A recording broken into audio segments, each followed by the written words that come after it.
business really coming from referrals? I hear that very often from wedding professionals as I travel around the country. Well, if you don't advertise anywhere, and I mean nowhere, you don't do any free or paid advertising at all, then your business has to be coming from referrals because there's really no other place it could be coming from. I guess if you have a storefront and people are walking in, it could be from that, but that's a form of marketing or advertising, just having the storefront itself. So you might be getting business from referrals, but those referrals are being supported by the advertising and marketing that you do. The thing is that it's very hard for you to know that because people don't come to you and say, yes, I heard about you from my friend Sally at work, and I also saw your ad on this website, or I saw your ad in this magazine, or whatever it is. They usually don't tell you anything unless you ask, and you usually ask them the wrong question at the wrong time, so you get not purposefully wrong information, but you're getting wrong information because it's not the answer that you want, because it doesn't matter to her, so she's going to just answer the question as quickly as she can. And when she comes in your office and you ask her, how did you hear about us? She doesn't remember because there are so many different places that she could possibly hear about you. She could hear about you from her friends and from her family. She could have personally experienced you at another affair. She could have seen you online either as a free or paid advertising. She could have seen you in a magazine. She could have seen you at a bridal show. She could have done a search and found your website and not remember how she searched or what word she used to get there. So there are many, many ways for that to happen. If you want to know if your business is really coming from referral, you have to ask a better question at a better time. So when someone comes to your website, what you want to do is ask on your website, on that form that a lot of you have there, that contact form, how did you find our website today? So knowing how they got to your website will help you understand where they're coming from as a referral.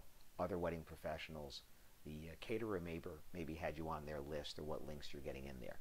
Don't trust your Google Analytics to tell you that 100% because it won't connect this particular bride with that particular lead that you get from her. It'll just say somebody came to your site from this other site.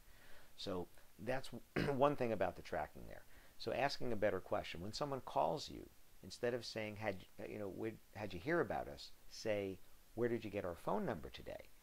Because they had to get your phone number somewhere. They're not clairvoyant. They're not just pulling it out of thin air. So where did they get your phone number today is a much better question to ask, and it'll get you to understand. So let me give you a story on that. A friend of mine, Liz Daly. Liz is a DJ down in Richmond, Virginia. Williamsburg, Virginia. And Liz gets a call one day from a woman who is engaged. Well, it turns out that the person who's calling her, she already knows that person. It's her insurance agent. And she's calling Liz and saying, hey Liz, this is who it is, I'm your insurance agent. And she was calling her from her ad on one of the major websites. And Liz said, well, but you know me. You know my business. You insure my business, my car, my home. Why would you not just call me directly? And the person said, well, that's me as your insurance agent.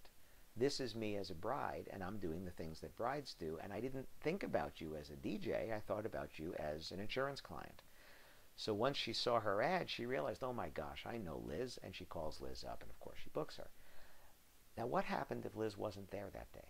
What if she wasn't on that particular website? That bride was using the site. What if Liz wasn't there? If Liz wasn't there, that person calls somebody else, possibly meets with someone else, books someone else before realizing, if at all, that she already knows probably the best DJ in the area. So this is where advertising is supported or supporting the referrals that you get. The thing is that you don't know it because when it's not that close relation, someone gets your name from someone at work. They might get 2 or 3 or 4 different names from different people that they know. Have you ever gotten a referral that you didn't call? Probably. Let's say you needed a plumber. You called one that was highly recommended. You got 3 different names. You called one. They were available. They came in. They fixed your pipes. 2 others never got called. It happens. You don't think anything about it. It's toss-aways. You have no vested interest in those people.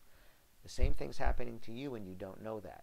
You're getting names. They're getting names, I should say. You're on that list. You may not be getting called because when she goes and looks at that magazine, and when she goes and looks at that website, or goes to that bridal show, or looks at the preferred list on the caterer site and doesn't see your name there, there's a good chance that you don't get a call that somebody else who's on that list does. So when you get referrals, they're great, but they're not slam dunks. Now the next thing with referrals is don't assume anything about that referral except that the person who referred them liked what you did for them or liked what they saw you doing at someone else's wedding or someone else's party. That's all you can assume. Don't assume their budget's the same. Don't assume their needs are the same. Don't assume their style is the same. Don't assume you'll get along with them the way you got along with the other person. All you can say is, thank you so much. I'm so glad that Susan liked what we did for her at her wedding, but this is about you and your wedding, so let's talk about you. And then hit the reset button, start from scratch, do all the things that you're supposed to do to make her know that you're understanding, you're listening, you want to help her, you want to make sure you're available, that you can do what she wants, fit within her budget, and all the things that really have to do with every client. Just because it's a referral, no shortcuts there. Everything from scratch, right from the thanks for coming in. So next time you get a referral, make sure you say thank you, hit that reset button, and don't take anything for granted. If you want to get more referrals, do more marketing. I know it sounds counterintuitive, but it's absolutely true. Whether it's person-to-person network marketing, where you get more referrals from the people that you meet at the networking groups, or whether it's through advertising, direct mail, email, any of those things, social media, whatever. But if you do more marketing, you will get more referrals because your current customers will keep you top of mind. And when someone mentions your name, they'll see you in all these different places. So I wish you lots of luck with that. While you're here at Alan Berg TV, please take a look around at the other videos. If you have any questions about this topic or any, please email alan@alanberg.com. And if you go to alanberg.com, you can see where I'll be speaking near you. You'll also see my books and DVDs, and I wish you the best success. Thank you.